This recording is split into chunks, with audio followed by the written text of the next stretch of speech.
Kalau boleh dibilang petani itu masih menganggap jerami atau sisa pertanian. Kita kan berpikir kalau di pertanian itu ada produk utama, ada produk samping. Produk utama ini adalah produk pangannya, produk sampingnya ini adalah limbahnya. Nah, produk samping ini masih dianggap sebagai bahan buangan yang sudah tidak ada nilai. Tidak diproses ya. Begitu juga ketika kita memandang sampah, kita masih memandang sampah itu benda yang sudah tidak berfungsi. Ya sudah dibuang saja. Padahal di balik itu ternyata perkembangannya sekarang kita mulai mengenal yang namanya ekonomi sirkular. Bagaimana memanfaatkan sisa yang kita sebut sebagai residu, limbah ataupun bahan buangan ini untuk bernilai ekonomi. Kita yakin bisa, kita pasti bisa.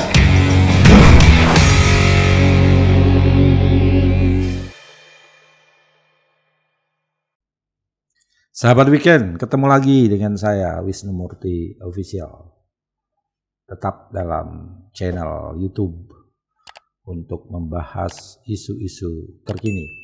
Dan hari ini saya menghadirkan satu narasumber, seorang anak muda yang akademisi, kemudian juga praktisi, Dr. Mulyarta. Selamat datang, Pak Mulyarta. Ya, terima kasih telah diundang. Ini terbalik ini jadi. Biasanya saya di studio yang wawancara Pak Go.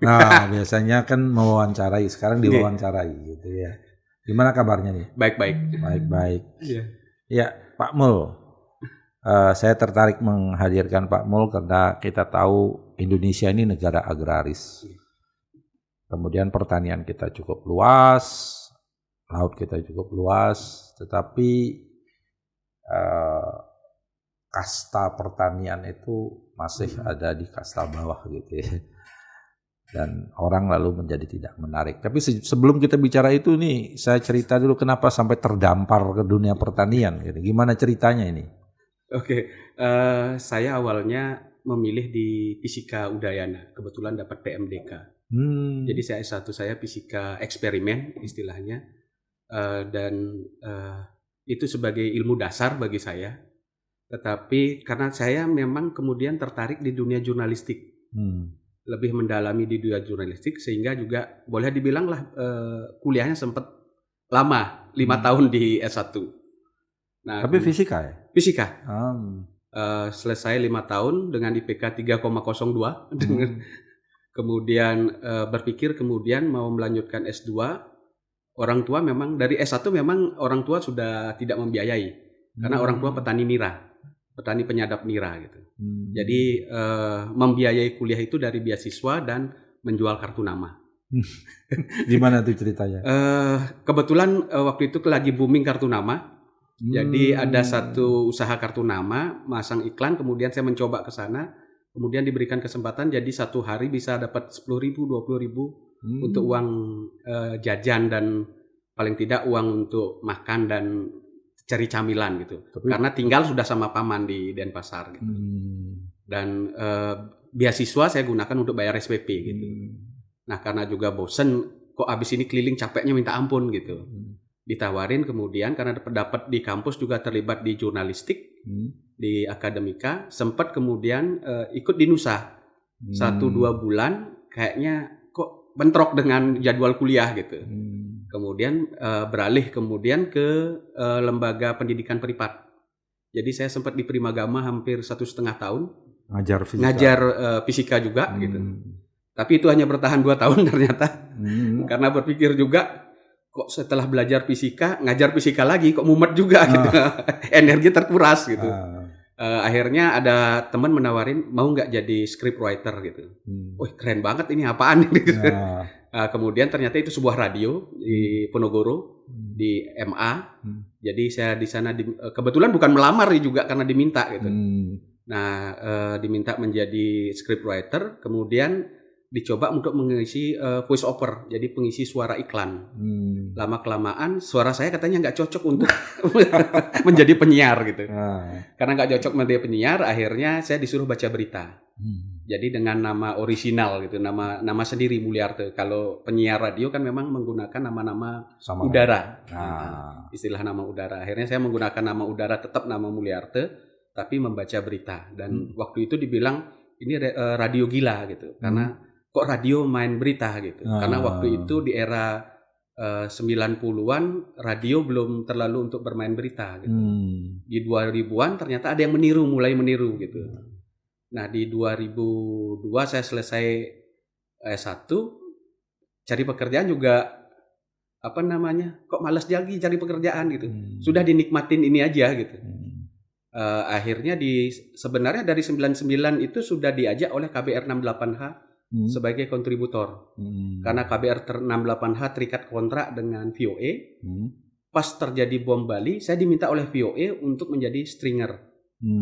Nah, selesai wisuda S1, saya di studio sebenarnya ada tawaran untuk kuliah 1 tahun D1. Saya ambil lagi. Jadi saya selesai S1 ngambil D1 komputer gitu.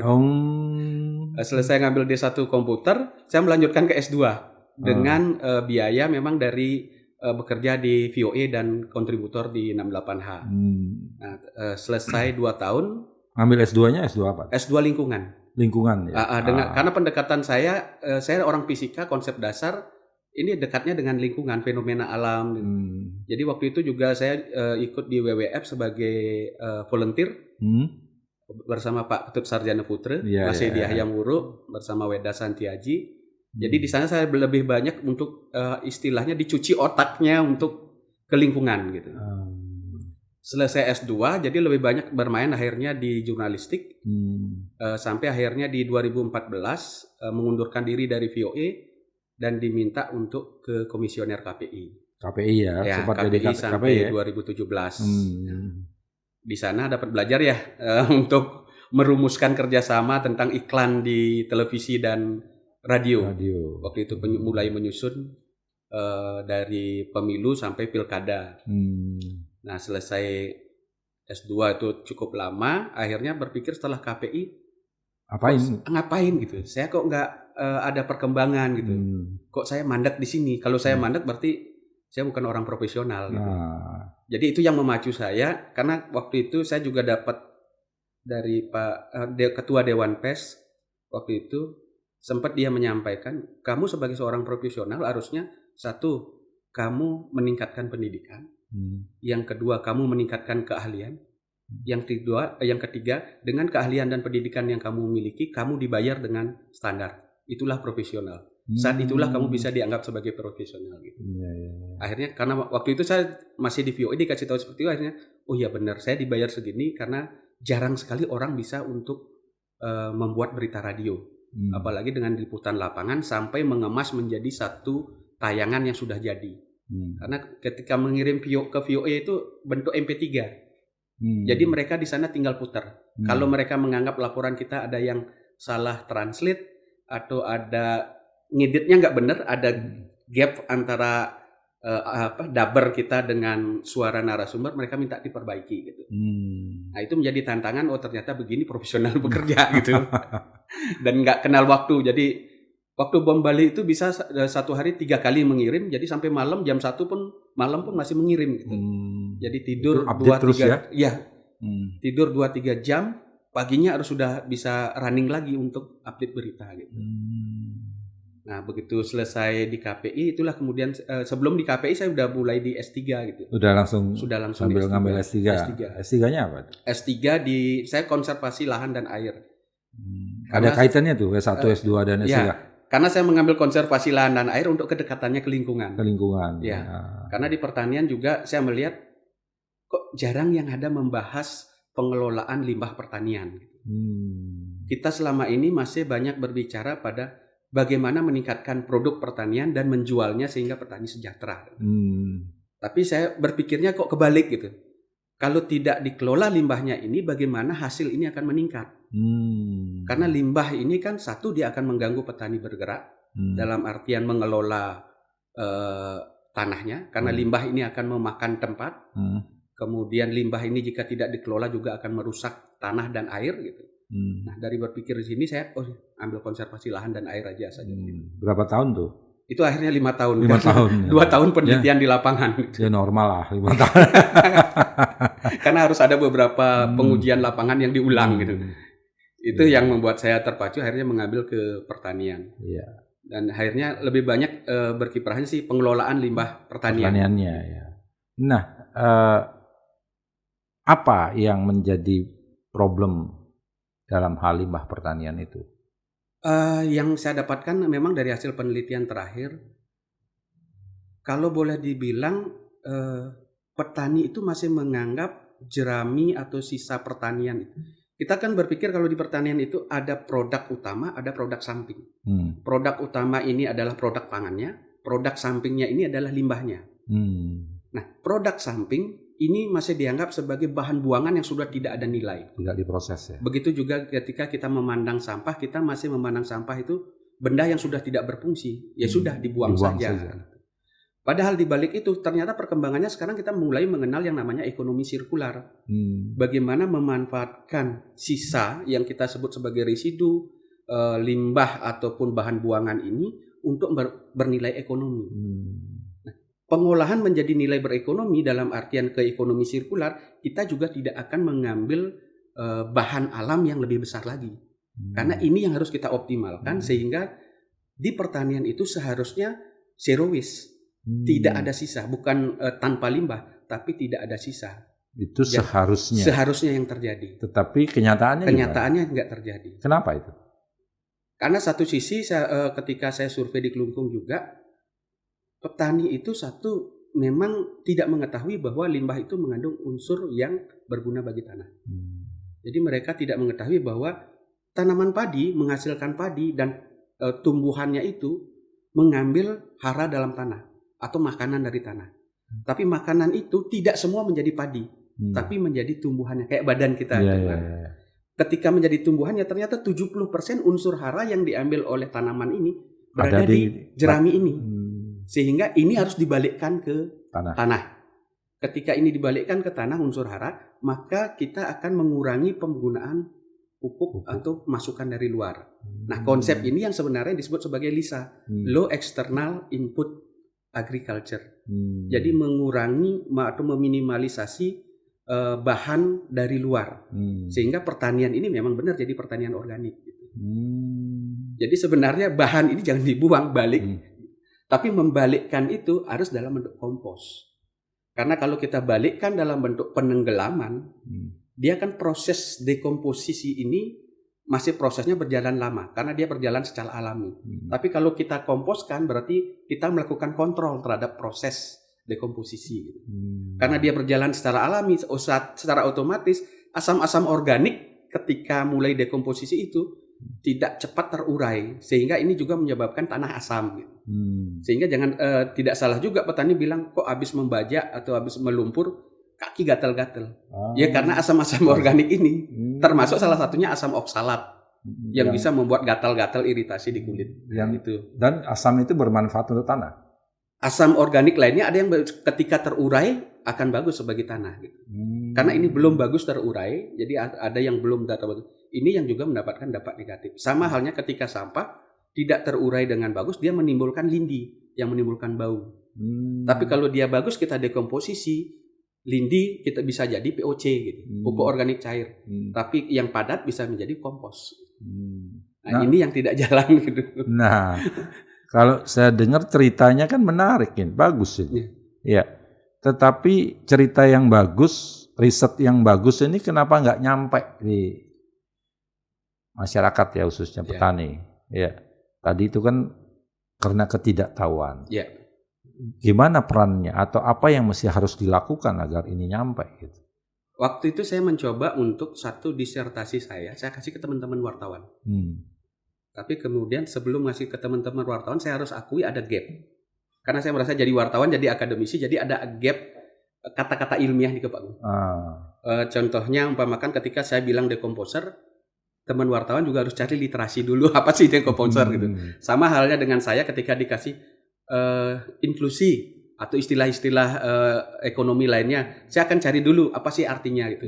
Karena menulis untuk orang ilmiah dengan masyarakat umum ini cukup jauh berbeda. Berarti jadi pertama unsur bahasa. Bahasa akan menimbulkan gap. Sehingga wajar kemudian kalau jurnal itu kayak menara gading gitu, kampus itu kayak menara gading.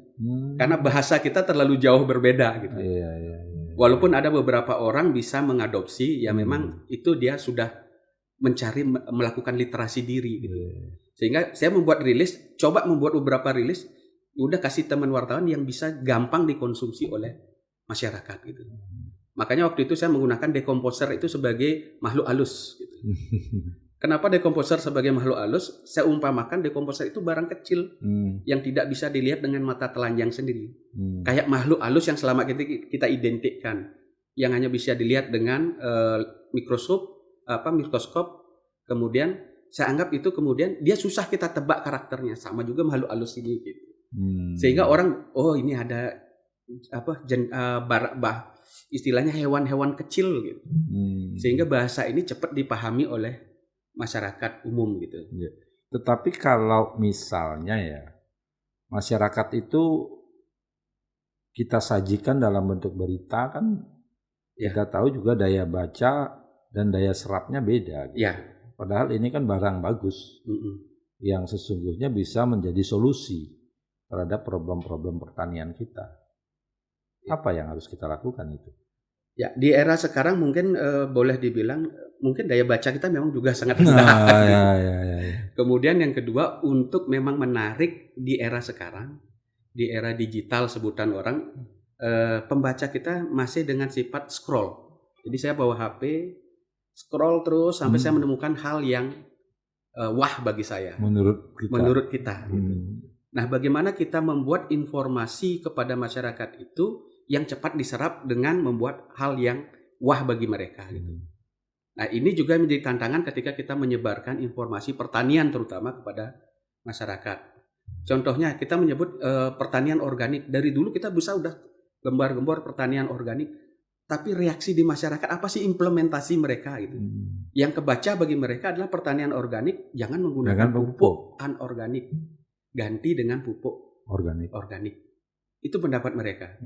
Dan biasanya prosesnya lebih mahal, lebih rumit. Dan langsung ditolak oleh masyarakat. Akhirnya kan menjadi ditolak karena nggak ada literasi. Nggak ada literasi. Karena masyarakat nggak dibekali, kita juga nggak menyampaikan ke masyarakat bahwa ketika ngomong organik tidak serta-merta bisa langsung organik. Karena C organik tanah kita sudah di bawah 2. Kadang-kadang ada juga yang sudah di bawah 1.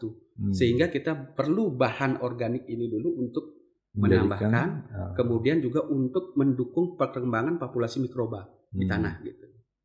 Dan pupuk organik ini tidak bisa langsung dimakan oleh tumbuhan. Dia harus dimineralisasi dulu menjadi anorganik. Nah, ini yang menyebabkan pupuk anorganik langsung diserap oleh tumbuhan. Karena dia sudah siap dimakan. Ibaratnya kita dikasih beras. Nah, untuk bisa menjadi dikonsumsi berarti harus jadi nasi dulu gitu, atau menjadi bubur dulu.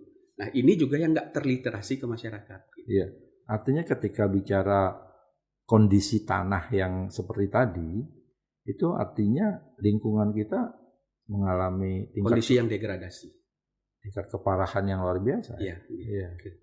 Artinya, dan itu yang menjadikan petani tidak mau langsung ke organik, karena begitu pakai organik hasilnya langsung drop. Hasil langsung drop karena tumbuhan nggak bisa makan langsung, karena menunggu dulu. Makanya kemudian dalam perkembangannya timbullah mengapa tidak kita memunculkan pertanian yang seimbang. Dalam artian dalam kondisi seperti ini jangan langsung ke organik. Ada masanya kita transisi gitu. Jadi ibaratnya organiknya ditambahkan, anorganik tetap. Tetapi secara bertahap anorganik diturunkan. Umpamakan dulu dari 80% anorganik, sekarang 20% dulu organiknya. Besok turun lagi secara otomatis kan bahan organik ini sudah tersedia di tanah, mikroba sudah tumbuh dengan baik, dan nanti setelah begitu pada tahap tertentu stop langsung. Baru kita bisa organik. Dan itu membutuhkan waktu yang lama. Lama itu berapa? Proses. Kalau dari penelitian, kalau yang punya saya 1 kali penggunaan itu belum bisa. Jadi dia harus sampai 3 tahun, 6 tahun. 6 tahun ya? 6 tahun. Berarti mudah-mudahan 3 tahun sudah sangat bagus. Berapa kali panen itu? Boleh kalau sekarang 3 kali dalam setahun tinggal kita mengalihkan aja. 3 kali. 3 kali kali 3, 9 kali panen. 9 kali panen baru bisa secara itu pun bicara organik gitu. Dan itu pun harus konsisten ya. Konsisten. Dan itu yang menyebabkan kenapa harga yang bahan pangan organik menjadi mahal. Kita menghargai proses. Iya. Tapi kita selama ini kan mencari yang penting murah, dapat, selesai. Dan cepat ya. Dan cepat gitu. Ya. Itu yang belum terbangun literasi kita. Tapi kan sekarang pemerintah lagi gencar-gencarnya nih bicara pertanian organik. Sementara di level petani itu dalam tanda kutip ada perlawanan karena kondisi tadi. Menurut Pak Mul, apa yang harus dilakukan terhadap kondisi itu gitu? Yang saya lihat belum jalan adalah bagaimana pendekatan pendampingan ke petani. Satu pendampingan ya? Pendampingan. Kemudian kompensasi bagi mereka. Yang pertama saya lihat pendampingan. Karena petani kita rata-rata kalau penelitian saya 2018 yang menggunakan survei di Kelungkung itu hampir 68% petani kita itu tidak tamat SD dan hanya tamat SD. Tingkat pendidikan. Tingkat pendidikannya. Secara otomatis pengetahuan mereka ini juga sangat rendah. Ada memang 2%, 1% yang di beberapa wilayah yang sampai sarjana, tapi sarjananya dia bukan sarjana pertanian. Artinya itu pertanian kita tidak by design dong. Nah itu yang memang harus kita akui. Itu terjadi. Tidak kita desain untuk menjadi sebuah pertanian yang modern kemudian gitu. Yang organik gitu ya. Padahal kalau dulu kita lihat yang kita sebut sebagai pis bolong 4 itu teknologinya udah lumayan gitu. Kalau saya boleh bilang, dan kaderisasinya sudah lumayan gitu. Sampai kita punya anak 4 dengan harus punya anak 4 di Bali kan ada analoginya gitu. Siapa yang bekerja ke sini, siapa yang ada pembagian tugasnya. Tapi sekarang kita rancu sih. Seperti apa kita harus membangun gitu. Seperti kita sederhana berbicara tentang subak. Kita berbicara subak bukan hanya masalah pengairannya saja gitu. Ketika bicara subak itu kan ini kan sudah ada sosial, agriculture, religius. Oke lah kita nggak berbicara religius dan sosialnya. Kita berbicara di agriculture-nya. Di konsep agriculture ternyata banyak konsep-konsep yang kita anggap sudah usang, tapi ternyata hanya berganti nama dengan teknologi gitu. Apa misalnya? Yang saya lihat kayak harvesting water. Yang dulu kita mengenalnya sebagai menampung air hujan. Sekarang namanya harvesting water. Nama kerennya. Itu memanen air hujan. Itu dianggap teknologi baru. Padahal sebenarnya dari dulu. Di mana di rumah-rumah kita sudah disiapkan jeding besar.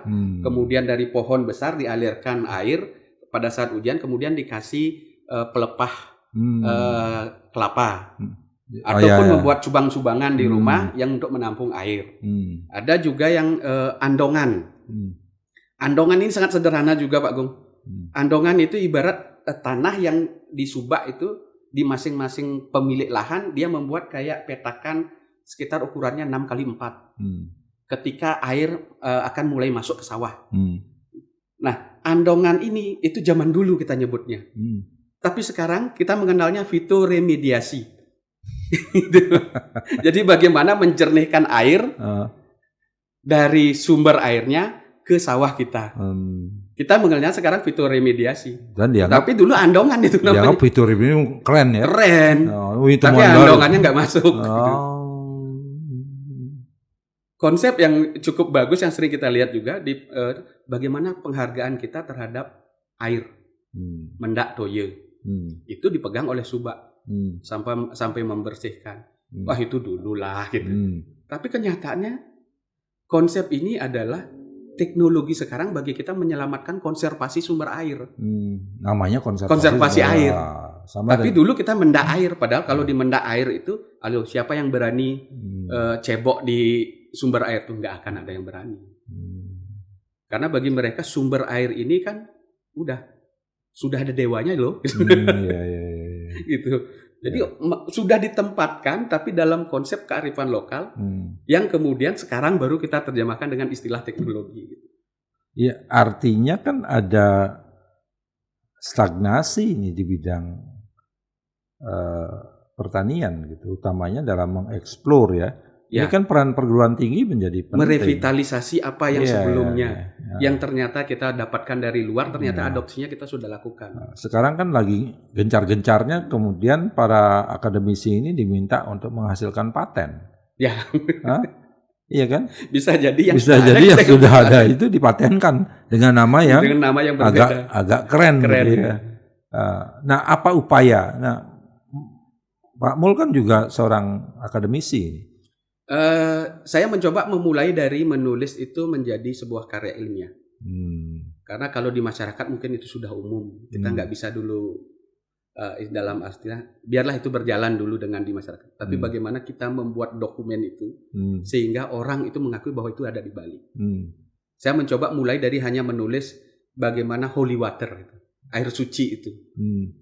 Air suci itu bukan hanya konsep keagamaan, enggak. Saya hanya memandang itu sebagai bagaimana itu adalah konservasi dari air. Memuliakan air. Memuliakan air. Jadi mulai meletakkan air sebagai sumber kehidupan dengan menyatakan bahwa itu air suci. Gitu.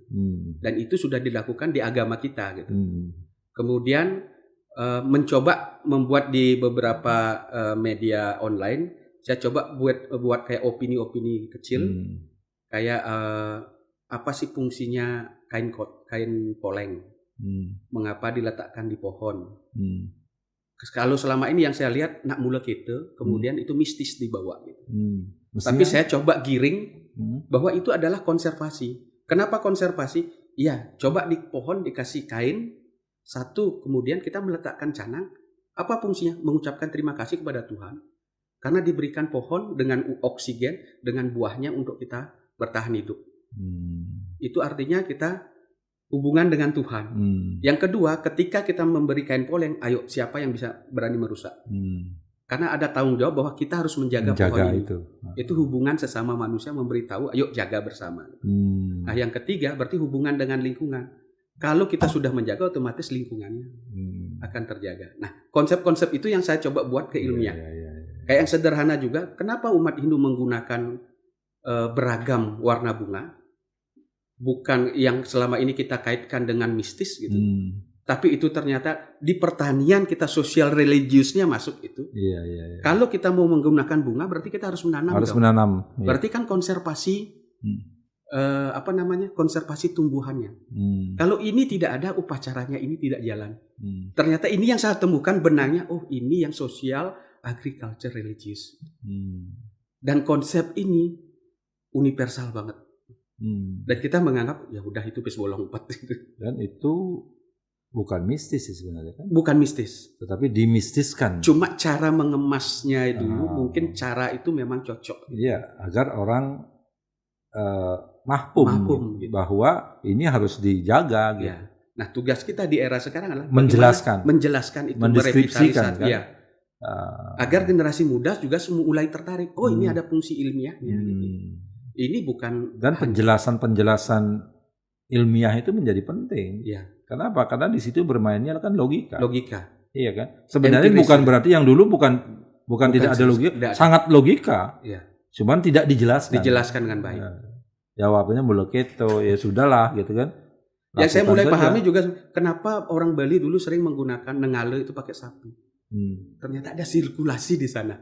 Kotoran sapi juga kembali menjadi pupuk. Dan dampak selain itu karena sawah kita nggak kayak di luar negeri yang lebar, datar, yang kita berundak kan? Gitu. Harus nurun kan? Ya. Kalau itu kita pakai teknologi yang tidak ada, traktor nurunin traktor. Benar. Situasi dan kondisi itu ya. Adaptasi itu yang harus kita. Ya. Nah, lagi saya ingin mengulik nih tentang organik gitu. Ya. Go organik ini sudah kata-kata yang sangat sering kita dengar. Nah, untuk menuju pertanian organik itu tadi sudah dijelaskan ada step-stepnya. Kemudian dari tingkat kebijakan sebenarnya pemerintah sudah mengeluarkan banyak kebijakan untuk membangun pertanian organik. Tapi diimplementasinya masih menjadi problem gitu. Ya, dari segi kebijakan oke. tapi mulai langkahnya mau dari mana? Hmm. Ini yang belum ketemu. Nah, Apakah pendampingan ke petani ataukah ada semacam insentif dulu, kayak subsidi pupuk? Yang disubsidi kok pupuk anorganik kalau mau menuju organik? Mestinya pupuk organik dong. Menurutmu apa yang harus dilakukan? Ini harus ada perubahan kebijakan juga dalam penggunaan pupuk. Tapi satu perubahan kebijakan dalam, memang kalau menuju organik, ayo mulai lakukan. Ya. Pupuk yang disalurkan juga harus organik dong. Gitu. Ya. Jadi, tata kelola yang disarankan juga harus adaptif dong. Gitu. Karena kita bicara tentang pertanian organik atau pertanian berkelanjutan. Kapan sih disebut pertanian berkelanjutan? Oke, salah satunya menuju organik. Gitu. Jadi bagaimana prosesnya? Dari hulu sampai hilir harus mulai perlahan harus dibangun. Dibangun ya. Termasuk literasinya ini. Termasuk juga menyarankan petani jangan dong dibakar dong. Kita juga nggak bisa menyalahkan petani jangan dibakar jeraminya gitu. Karena ternyata petani membakar jerami karena secara turun temurun mereka dapatkan ilmu bahwa membakar ini adalah cara yang efektif dengan mengembalikan jerami ini ke tanah. Kedua, tidak perlu tenaga. Cepat selesai. Dan fenomenanya pembakaran jerami atau limbah jerami ini juga sangat dipengaruhi oleh jenis tanaman palawija yang mau ditanam. Kalau jagung, kacang tanah, kacang panjang pasti udah dibakar jeraminya gitu. Kalau yang jenis yang lain pasti dipakai mulsa. Kalau ada beberapa juga ada yang diangkut, ada yang orang lain mengambil sebagai pakan ternak. Akan lebih bagus kalau dia mampu mengembalikan lagi ke tanah itu, ke lokasi itu. Ini lagi, tadi kebijakannya sudah ada. Kemudian apa yang harus dilakukan agar kebijakan itu nyampe? Nah, stakeholder yang terlibat ini harus benar-benar terlibat turun juga. Oke lah, kita mulai dari pemerintah dulu nih. Apa yang harus dilakukan? Saya setuju. Dari dinas dulu, PPL yang di bawah ini optimal nggak? Ini harus dievaluasi juga gitu. Saya bukan menyalahkan teman-teman PPL sih. Kalau memang kemudian mereka juga tidak dapat tambahan pengetahuan gitu. Yang saya dapatkan ketika di Kelungkung, mengapa petani tidak ada yang melakukan pengomposan? PPL-nya sendiri yang saya survei itu mengakui saya tidak ada Pak memberikan pelatihan untuk pengomposan jerami karena mereka tidak tahu bagaimana cara mengomposkan jerami. Yang sering mereka berikan adalah pengomposan untuk kotoran ternak karena itu yang mereka dapatkan dari atasannya gitu. Dan program juga harus, kalau memang program yang dibuat kebijakan sudah organik, apa nih program yang organik kemudian urutannya? Itu gitu. Maksud saya. Ya. Termasuk insentifnya. Termasuk nanti pasca panennya seperti apa? Pelabelannya, sertifikasinya untuk bisa diakui. Karena mereka harus menunggu 9 kali panen loh. Ya. Untuk bisa sampai ke level organik. Iya kan? Iya, dan itu pun belum tentu maksimal. Iya. Karena itu baru kita pakai ukuran dari contoh pengulangan. Jadi tergantung juga karakteristik tanah gitu. Ya paling tidak sudah ada denplotnya lah. Denplotnya ya. 9 kali panen. Berarti selama dia mau mestinya harus ada sentuhan. Ada support juga. Ada support. Satu misalnya ada subsidi. Apakah nanti kedua hasil pertaniannya harus dibeli kan gitu ya. Kepastian untuk mereka sehingga mereka tidak mikir lagi setelah ini saya dapat apa gitu. Jadi mereka yang sudah mau ikut mestinya sudah yakin dia pasti akan laku gitu ya. Pendampingan. Terus kemudian pendampingan. Panjang ini. Iya kan? Termasuk juga bibit apa yang akan digunakan. Kalau sekarang saya akuin ketika saya survei itu juga bingung. Pak, gunain bibit apa? Kemarin Ciherang Pak gitu. Kenapa Ciherang? Kemarin dapat bibit gratis Pak. Jadi semuanya Ciherang. Setelah ini gimana Pak? Oh beragam Pak. Ada Cisadane, ada Kalimantan 1, ada Sulawesi 36. Dari mana Pak Sulawesi 36? Dibawa oleh teman gitu. Tapi belum terdaftar di kementerian.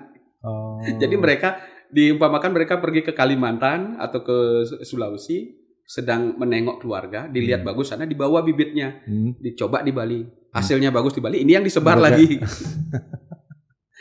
Jadi ibaratnya bibit saling tersebar yang tidak karuan gitu.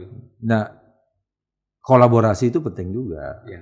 Jadi kita keroyok lah gitu ya, kita keroyok petani ini Jadi saya tertariknya gimana organik ini bisa menjadi tren dan menjadi budaya gitu.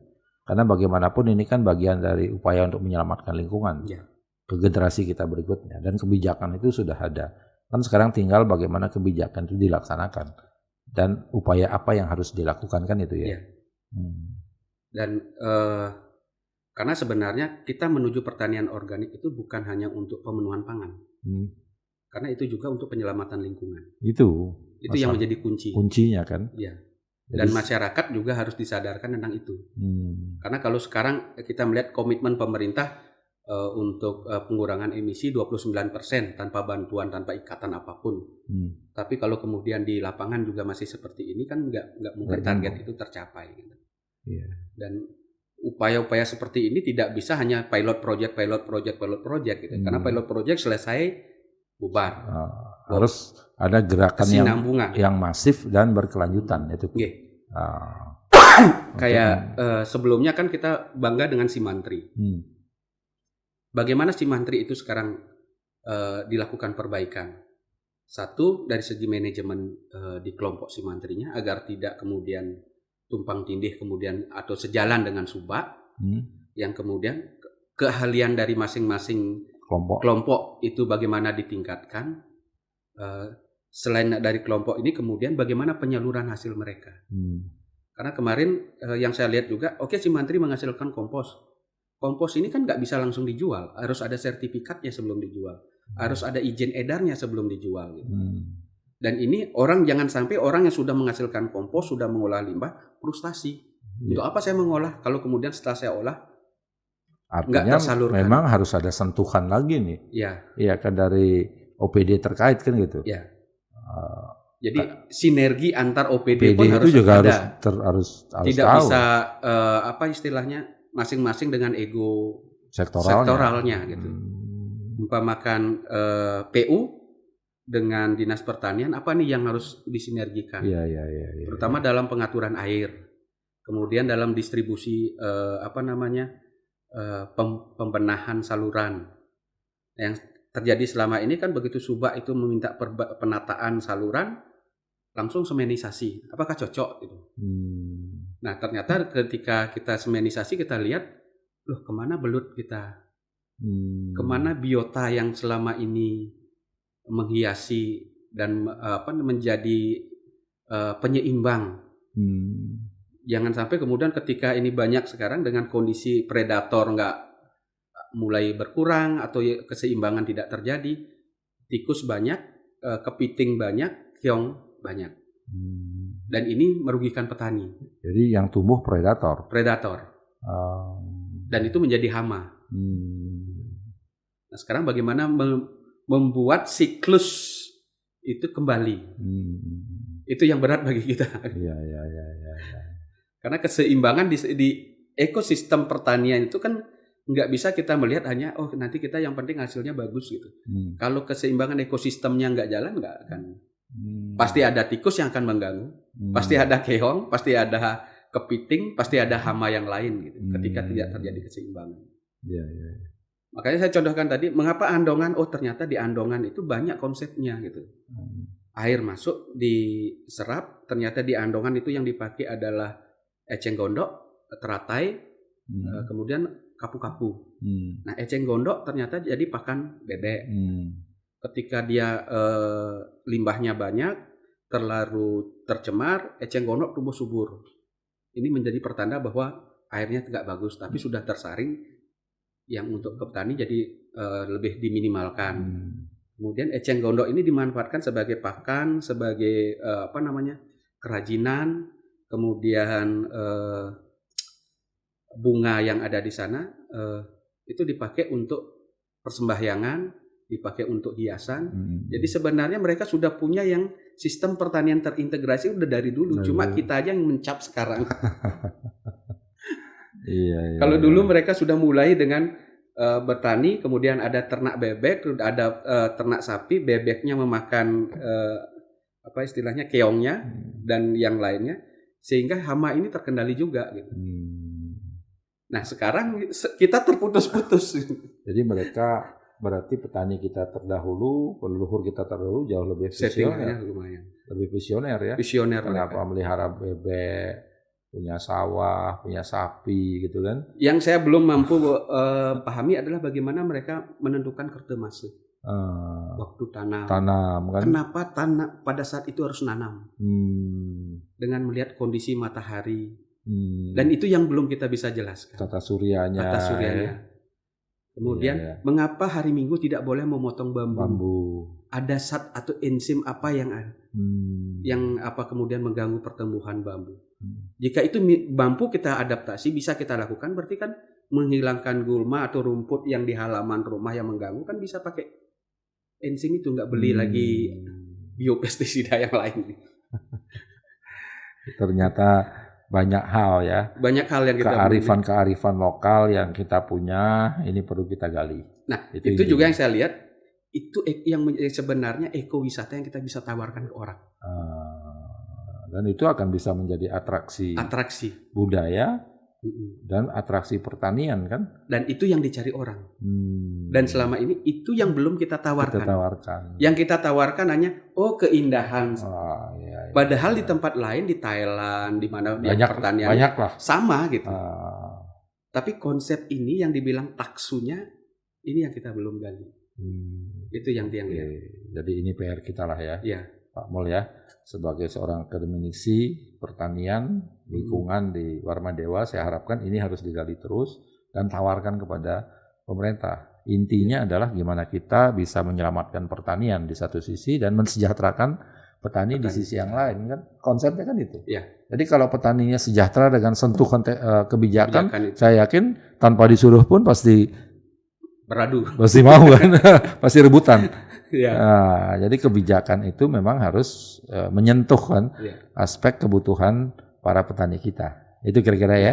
Kita juga nggak boleh iri dulu. Jepang ini mampu dengan bertani di gedung tanpa media tanah, tapi adaptasinya berbeda. Ya, artinya kita memang ada culture-nya yang beda. Artinya memang alam itu memang memberikan tantangan untuk berinovasi ya. Mungkin kita karena alam sudah memberikan segalanya, kita jadi terlena. Iya kan? Ya, semua sudah ada gitu kan. Ibaratnya kita penikmat.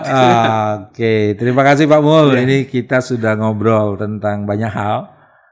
Dan tentu kita berharap tadi itu gimana kebijakan itu bisa mensejahterakan masyarakat, petani, gimana pertanian kita bisa menjaga lingkungan, karena keberlanjutan pertanian itu sangat erat kaitannya dengan pelestarian lingkungan kan gitu kan. Oke, terima kasih banyak sahabat Weekend. Demikian ngobrol santai kita dengan Dr. Mulyarte. Mudah-mudahan ada manfaatnya. Jangan lupa subscribe dan like untuk mendapatkan info-info terbaru dari channel Wisnumurti Official. Terima kasih. Bye-bye.